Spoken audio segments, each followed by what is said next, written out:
चलिए तो देखिए पिछले क्लास में हमने जो बताया था उसमें एसेट्स मैंने बताया था। और एसेट्स का मतलब होता है जो चीज उसका अपना होता है, ओन्ड होता है। जो बिजनेस ओन्ड करता है ना वो उसका एसेट्स होता है। ठीक है, जिसका वो ऑनर होता है, जिसका वो मालिक होता है, वो उसका एसेट्स होता है। वही चीज हमने यहाँ पे लिखवाया भी था आपको, मतलब बताया था, लिखने के लिए बोला भी था। जैसे यहाँ पे बोलता है कि एसेट्स का मतलब होता है, assets are the valuable resource owned by the business which are required at a measurable money cost। मतलब होता है कि जो चीज बिजनेस ओन्ड कर रहा है और वो उसकी प्रॉपर्टी हो, है ना, और साथ ही साथ जिसको हम मनी के रूप में मेजर कर सकते हैं। बहुत सारा चीज ऐसा होता है जिसको आप मनी के रूप में मेजर नहीं कर सकते। जैसे आप कोई ऐसा हीरा रत्न है आपके पास में जिसका अभी तक वैल्यू नहीं लग पाया है, होता है ना, कुछ ऐसा वैल्यूएबल थिंग होता है जिसको आप वैल्यू नहीं लगा पाते कि कितना प्राइस होगा इसका। ठीक है, तो वो उसको हम लोग मेजर नहीं कर पा रहे हैं क्या चीज में, मनी में, तो वो एसेट्स नहीं होगा फिलहाल आपका। इसके हिसाब से बोलता है कि जिस चीज को आप मेजर कर पाते हैं मनी में वो क्या है, एसेट्स है, और वो बकायदा आपका होना चाहिए। जैसे सब कुछ को हम लोग मेजर कर ही लेते हैं मनी में। जैसे लैंड को मनी में नहीं बता पाइएगा कितना वैल्यू है उसका, बता पाइएगा कि नहीं। बिल्डिंग का वैल्यू कितना है नहीं बता पाइएगा, बता पाइएगा। उसी तरह से अलग अलग चीजों का कितना वैल्यू हो रहा है उसको आप आराम से मेजर कर सकते हैं, उसको आप आराम से बता सकते हैं। तो वो क्या हो जाता है, एसेट्स हो जाता है। एक और एसेट्स होता है, एसेट्स तो ये समझ के एसेट्स को तीन भागों में बांटा गया है। एक करंट एसेट्स, एक फिक्स एसेट्स और एक फिक्टिशियस एसेट्स। ठीक है, करंट एसेट्स और फिक्स एसेट्स के बारे में मैंने बताया था। करंट एसेट्स का मतलब होता है वो एसेट जिसको आप विद इन 1 ईयर में क्या कर सकते हैं, मनी के रूप में कन्वर्ट कर सकते हैं। जिसमें आपको स्टॉक बताए थे, स्टॉक मतलब कि जो सामान आप बेचने के लिए लाए हैं उसको आप बेच करके तुरंत पैसा मंगा सकते हैं। डेटर, जैसे डेटर का मतलब होता है जिसको हम उधार में सामान दिए हैं और जिससे पैसा हमको लेना है, तो उसको हम लोग डेटर बोलते हैं। तो उससे भी पैसा हम लोग ले लेंगे विद इन 1 ईयर। तो इस तरह से ये सब क्या आ रहा था, आपका करेंट एसेट्स में आ रहा था। उसी तरह से फिक्स एसेट्स मैंने बताया था। फिक्स एसेट्स का मतलब होता है वो एसेट्स जो लंबे समय तक आपके पास रहता है, आपके पास मतलब आपके बिजनेस में रहता है और लंबे समय तक आपके बिजनेस को ग्रो कराने में और प्रॉफिट अर्न करने में मदद करता है। उस एसेट्स को हम लोग क्या बोलते हैं, फिक्स्ड एसेट्स बोलते हैं। समझ में आया बात। फिर बात आता है कि सर फिक्स एसेट्स भी समझ लिए और ये भी समझ लिए। तो फिक्स एसेट्स को दो भागों में बांटा गया है, टेंजिबल और इनटेंजिबल। टेंजिबल का मतलब होता है जिसको आप क्या कर सकते हैं, टच कर सकते हैं, छू सकते हैं। ठीक है, ऐसा एसेट जो छू सकते हैं, जिसको आप, जो लंबे समय तक आपको प्रॉफिट कमाने में मदद करता है और छू भी सकते हैं। जैसे लैंड को आप छू सकते हैं, बिल्डिंग को छू सकते हैं आप, फर्नीचर को छू सकते हैं आप, है कि नहीं। तो ये सब क्या होता है, टेंजिबल फिक्स एसेट्स में आता है। और एक होता है इंटेंजिबल एसेट्स। इंटेंजिबल एसेट्स में कुछ कुछ एग्जांपल बताए थे, जैसे गुडविल, सॉफ्टवेयर, बिल्कुल सही। ठीक है, तो गुडविल, सॉफ्टवेयर और जो है कॉपीराइट, पेटेंट, ये सब मैंने आपको एग्जाम्पल में बताया था। और एक चीज और जो छूट गया था वो है फिक्टिशियस एसेट्स। देखिए क्या होता है ना, कुछ बड़े खर्चे होते हैं। कुछ मैसेज दे रहा है क्या, नहीं ना, ठीक हो रहा है ना, चलो ठीक है। तो कुछ बड़े खर्चे होते हैं। बड़े खर्चे का मतलब सर, बड़ा खर्चा मतलब क्या होता है, बड़ा खर्चे का मतलब होता है कि जैसे आप एडवर्टीजमेंट कर रहे हैं, आपने दीपिका पादुकोण को हायर किया, ठीक है, आपके प्रोडक्ट का वो प्रचार कर रही है। तो आपने दीपिका पादुकोण को हायर किया तो वो तो करोड़ों रुपया लेगी, क्या ऐसी एडवर्टीजमेंट कर देगी आपका प्रोडक्ट का, तो वो करोड़ों रुपया चार्ज करेगी। तो जब करोड़ रुपया चार्ज करेगी और आपका सालाना टर्नओवर ही है 1 करोड़ रुपया मान लीजिए, और वो 1 करोड़ रुपया का इस बार एडवर्टीजमेंट करा दिए आप, ठीक है, तब तो आपको बड़ा नुकसान हो जाएगा। नहीं नुकसान हो जाएगा, प्रॉफिट कमाए 1 करोड़ और उसमें दान कर दिए 1 करोड़, तो बचा क्या, कुछ नहीं बचा। तो बोलता है ऐसा नहीं है, एक्चुअली क्या होता है ना,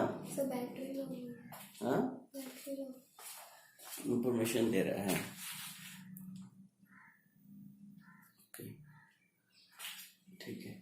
तो एक्चुअली होता क्या है ना कि जैसे मान लीजिए कि आप जैसे आप मान लीजिए कि इंफॉर्मेशन दे रहा है, मान लीजिए कि सॉरी क्या बोल रहे थे हम ये बोल रहे थे कि जैसे मान लीजिए एडवर्टीजमेंट कराए, ठीक है, उसमें 1 करोड़ रुपया खर्चा हुआ, लेकिन एक बात हमको बताइए कि उस एडवर्टीजमेंट का इफेक्ट जो है बस 1 ही साल रहेगा? नहीं, उस एडवर्टीजमेंट का तो इफेक्ट लंबे समय तक रहेगा। तो मान लेते हैं कि उस जो एडवर्टीजमेंट कराए थे 5 करोड़ रुपया खर्चा किए थे, 1 करोड़ रुपया खर्चा किए थे, ठीक है, उसका इफेक्ट कितना दिन रहेगा? 5 इयर्स रहेगा। कितना रहेगा? 5 इयर्स।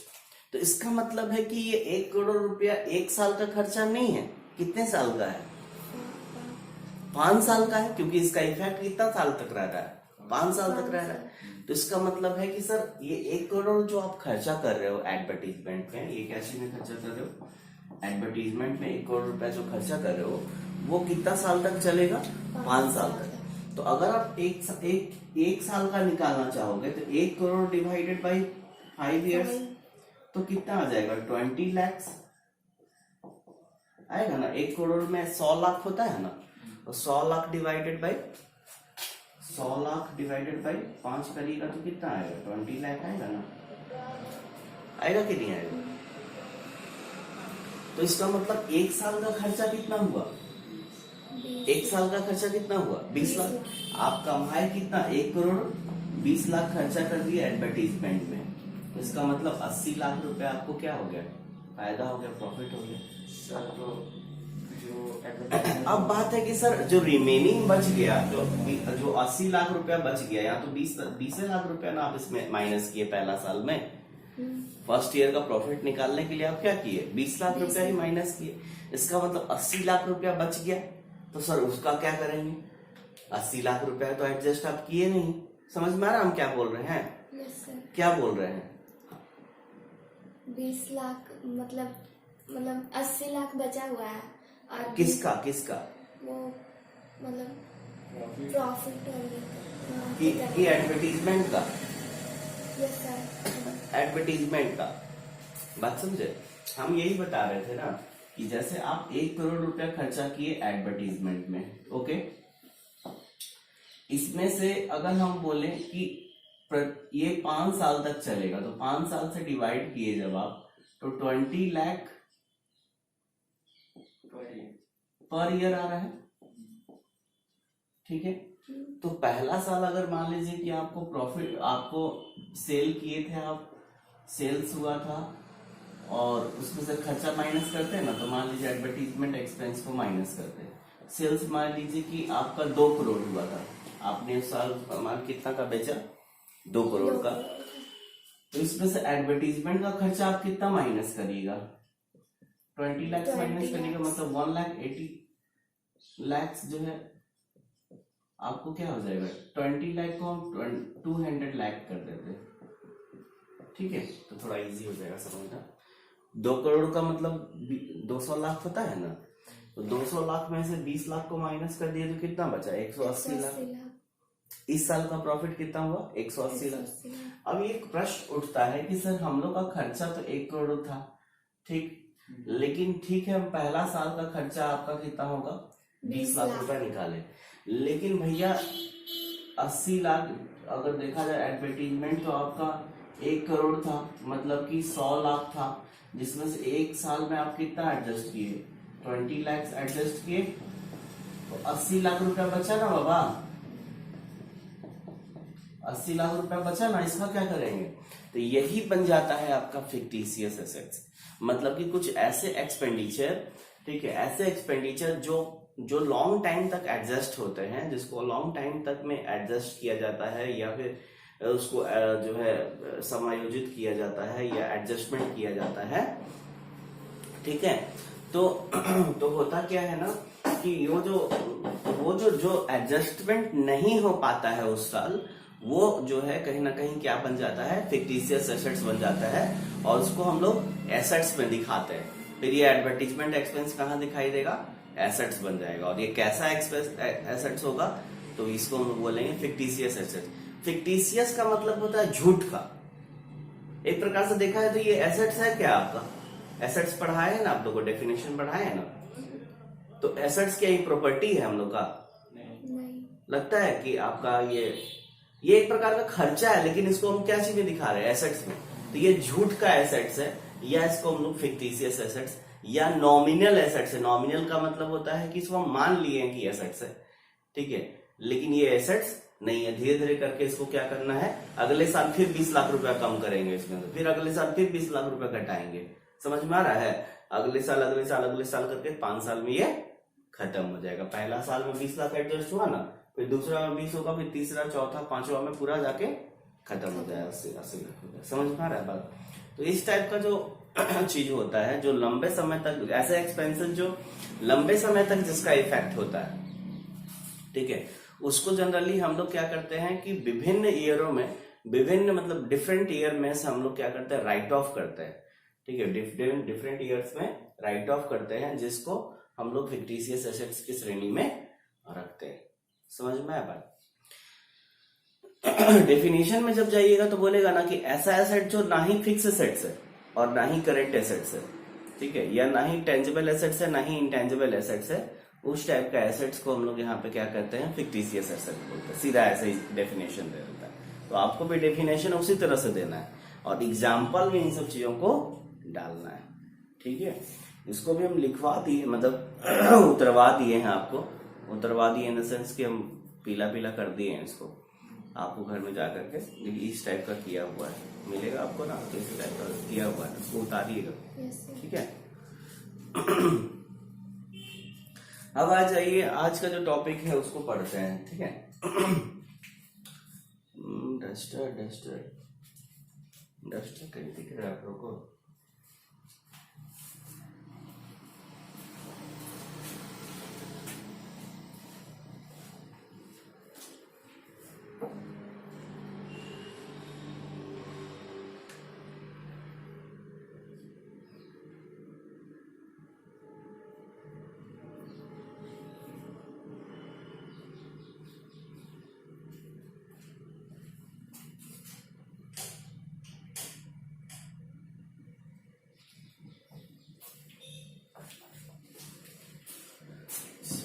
तो रिसिप्ट्स आज हम लोग पढ़ेंगे, है ना। रिसिप्ट्स क्या होता है, कोई बता सकते हैं? रिसिप्ट्स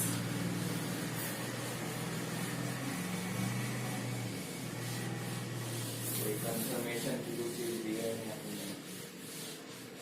अच्छा, जो आप सोचते हैं कि जैसे आप पैसा दिए तो हम आपको एक रिसिप्ट प्रोवाइड करेंगे, ताकि एक कंफर्मेशन हो कि आपने पैसा रिसीव किया कि नहीं।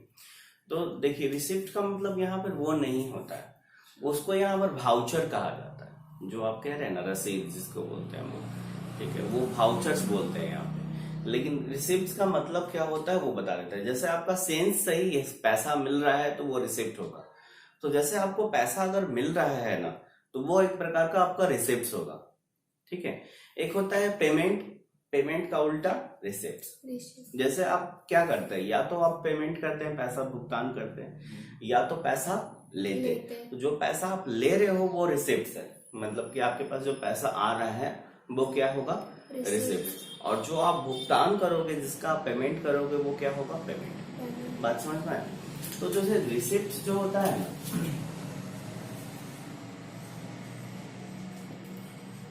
रिसिप्ट्स, और एक होता है आपका क्या चीज, तो पेमेंट। रिसिप्ट्स और पेमेंट। रिसिप्ट्स जो होता है ना, रिसिप्ट्स का मतलब होता है पैसे का आना, जो पैसा आ रहा है वो क्या है, रिसिप्ट। और पेमेंट का मतलब जिसका आप भुगतान कर रहे हैं। तो बोलता है ना, रिसिप्ट्स दो प्रकार के होते हैं। एक होता है कैपिटल रिसिप्ट्स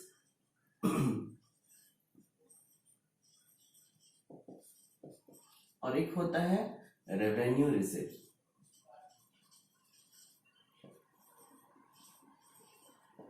उसी तरह से पेमेंट्स भी दो तरीका का होता है। एक होता है रेवेन्यू,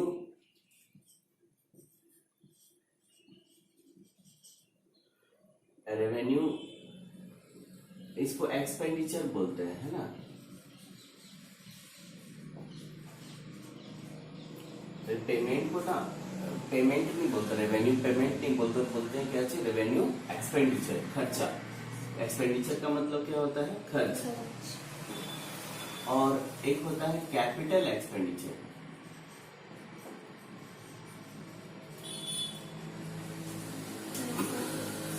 तो ये दो तरह का हो गया। एक हो गया रिसिप्ट्स में, दो तरह का रिसिप्ट्स, कैपिटल रिसिप्ट्स और रेवेन्यू रिसिप्ट्स। और पेमेंट में भी दो तरह का पेमेंट हो गया, एक हो गया रेवेन्यू एक्सपेंडिचर और एक हो गया कैपिटल एक्सपेंडिचर। पेमेंट का मतलब क्या होगा, क्या चीजों के लिए पेमेंट करिएगा, खर्चा ही ना होगा एक प्रकार से। तो आप कोई भी चीज आप देते हैं किसी को, पेन खरीदने गए तो हम क्या बोलते हैं, खर्चा है मेरा, ठीक है। तो उसी को यहाँ पर पेमेंट को यहाँ पे क्या बोलता है, खर्च, ठीक है। तो खर्च दो तरीका का हो गया, एक रेवेन्यू नेचर का, एक हो गया कैपिटल नेचर का। उसी तरह से रिसिप्ट भी दो तरह का हो गया, एक कैपिटल रिसिप्ट और एक रेवेन्यू रिसिप्ट। यहां तक क्लियर हो गया। अब ये सब होता क्या है सर, जैसे मान लीजिए ना कि बिजनेस में ना पैसा जो आता है ना, इधर देखिए बाबू, आइज इधर रखिए। जैसे बिजनेस में पैसा आता होगा तो आप जरा सोचिए कि कैसे कैसे पैसा आता होगा। तो हम आपको कुछ दिखाते हैं। जैसे आप एक बिजनेस में गए, आप एक चेतन दास एंड सन्स में गए, ठीक है, एक कपड़े का दुकान पे आप गए, ठीक है। तो आप देखेंगे कि वो बिजनेसमैन जो है, जो गल्ले पे बैठा हुआ है, वो कैसे कैसे पैसा रिसीव कर रहा है। तो साड़ी बेच रहा है तो पैसा आ रहा है, कपड़ा बेच रहा है तो पैसा आ रहा है। तो पैसा आने का जो स्रोत है वो क्या है, सेल से पैसा आता है। ये बात तो आप समझते हो, कोई दिक्कत है इसमें? ये मेरे को साफ साफ दिखाई दे रहा है, क्या आप लोग को भी दिखाई दे रहा है कि पैसा सेल्स करने से आ रहा है बिजनेस में? कोई दिक्कत है इसमें? तो ये पैसा क्या रेगुलर आते रहेगा,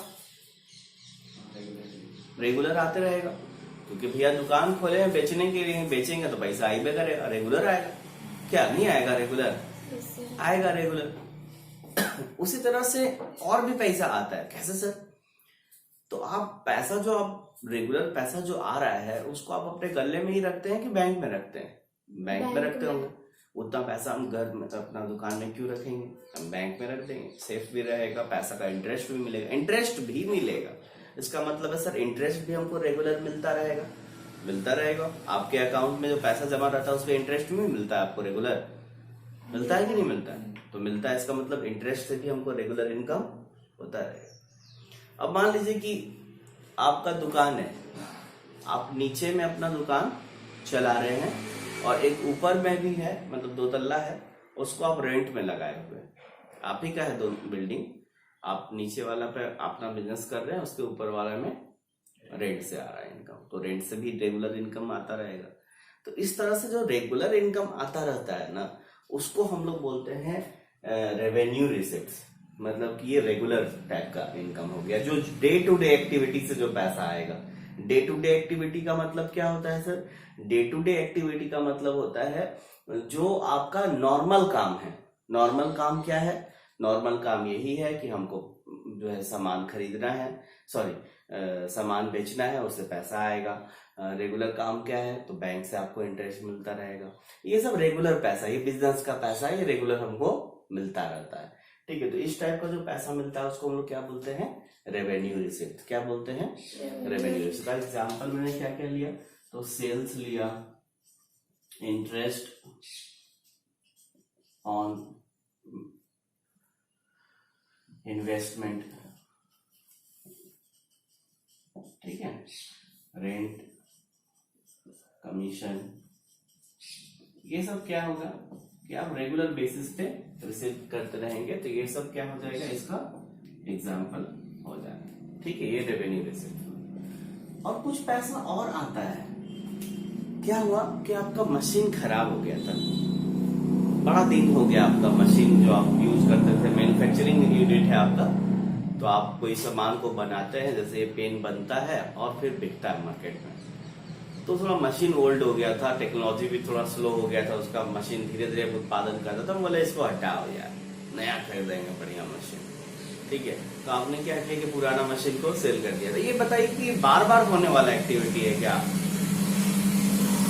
बताइए, बार बार करिएगा ये मशीन, बार बार बेचिएगा, रेगुलर का काम है ये? नहीं। तो बिजनेस में सर ये सब नॉर्मल काम नहीं है, कभी कभार हो जाता है। उस तरह से फर्नीचर थोड़ा पुराना हो गया था, बहुत दिन हो गया था फर्नीचर का, बोले हटाओ इसको, नया लेके आएंगे। तो क्या ये रेगुलर करिएगा, नहीं लेकिन पैसा आ रहा है कि नहीं आ रहा है? बेचिएगा तो पैसा नहीं मिलेगा, मिलेगा। ठीक है। तो अगर आप अनरेगुलर एक्टिविटी करते हैं बिजनेस का, जैसे आप sale of old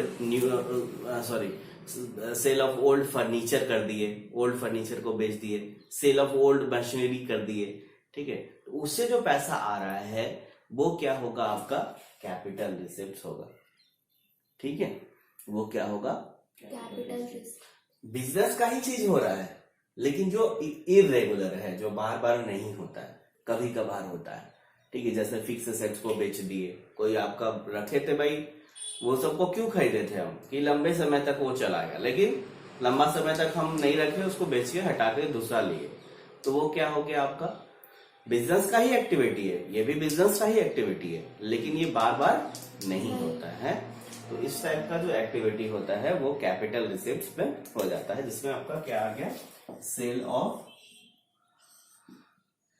old furniture,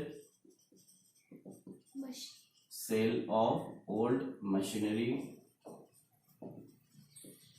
sale of old building, फिर आपका sale of old assets, fix assets. Fix assets को अगर आप बेचते हैं तो उससे जो पैसा आता है वो क्या होता है? कैपिटल रिसिप्ट्स होता है, ठीक है। तो ये सब क्या हो जाता है? आपका कैपिटल रिसिप्ट्स में आता है।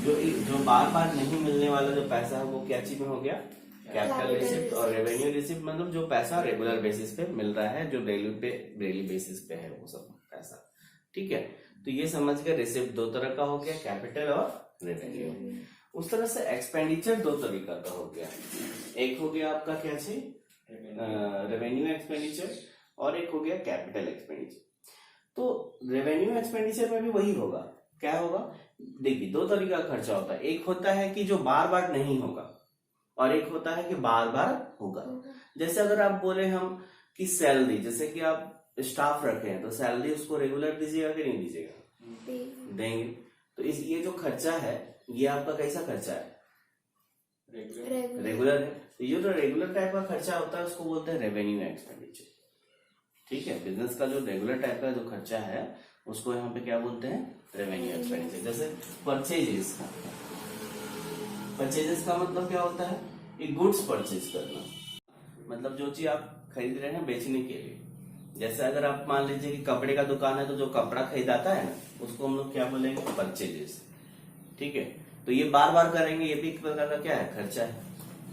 जैसे आप रेंट का भुगतान करेंगे, जैसे आप सैलरी देंगे, वेजेस देंगे,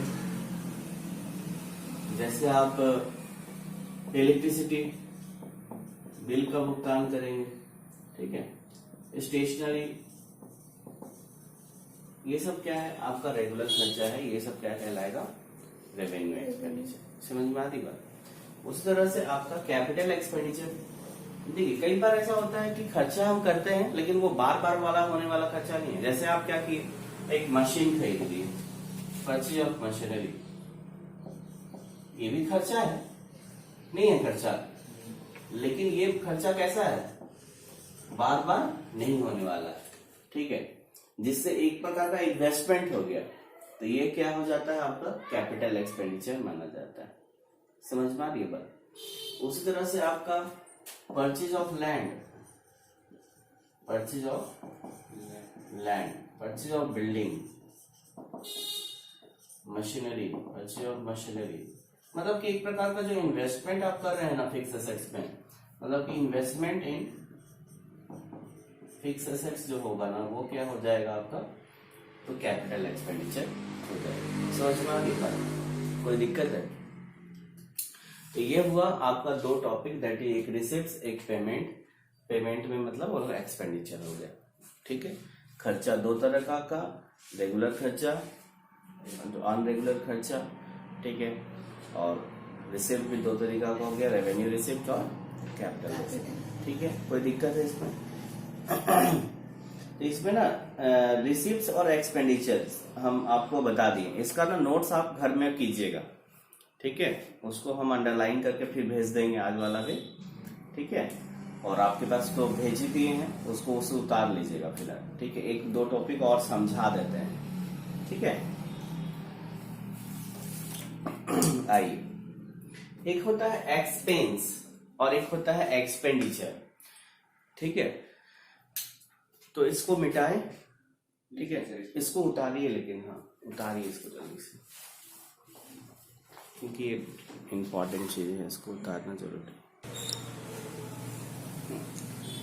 तो अब आगे बढ़ते हैं। अब हम लोग आगे बढ़ते हैं, एक टर्म है एक्सपेंस, है ना, एक्सपेंसेस बोलते हैं हम लोग। ठीक है, एक्सपेंसेस वर्ड ये सुने हैं? एक्चुअली तो एक्सपेंसेस जो वर्ड होता है ना, इसका मतलब भी होता है खर्च करना। ठीक है, एक्सपेंस जैसे एक्सपेंडिचर बोले थे ना, उसी का ये दूसरा वर्ड है खर्च, जिसको बोलते हैं। और जो जनरल एक्सपेंसेस होता है ना, जनरल एक्सपेंसेस जो नॉर्मल एक्सपेंसेस होता है, डे टू डे एक्टिविटी वाला, उसी को एक्सपेंस बोला जाता है। जैसे एक्सपेंडिचर हम लोग दो पढ़े ना, एक कैपिटल एक्सपेंडिचर है, रेवेन्यू एक्सपेंडिचर। तो जो रेवेन्यू एक्सपेंडिचर होता है ना, उसी को एक्सपेंस बोला जाता है। यहाँ समझ में आया? मतलब कि जो रेगुलर टाइप का जो खर्चा है ना, उसको हम लोग क्या बोलते हैं? एक्सपेंस बोलते हैं। ठीक है, तो ये एक्सपेंस का मतलब हो गया रेवेन्यू एक्सपेंस या जनरल एक्सपेंस। समझ में आया? मतलब कि डे टू डे में हम जैसे यहाँ लिखता है expense is a cost incurred for generating revenue. Expense का मतलब होता है ऐसा खर्च जो रेवेन्यू जनरेट करने के लिए खर्चा किया गया है। जैसे अगर हम बोलें कि कोई खर्चा आप क्यों कर रहे हैं, फॉर एग्जाम्पल एक रेंट पे आप रूम लिए, उसमें आपने कपड़ा खरीदा, कपड़े का शोरूम बना दिया, ठीक है, मॉल टाइप का, और अब बिक रहा है सामान, उसके लिए 2-3 स्टाफ आप रखे हैं। तो अगर हम बोलें कि ये जो सैलरी आप दे रहे हैं स्टाफ का, इलेक्ट्रिसिटी बिल पेमेंट कर रहे हैं, रेंट का खर्चा दे रहे हैं, ये क्यों कर रहे हैं ये काम? ये काम करने का उद्देश्य क्या है आपका? क्या उद्देश्य बताइए?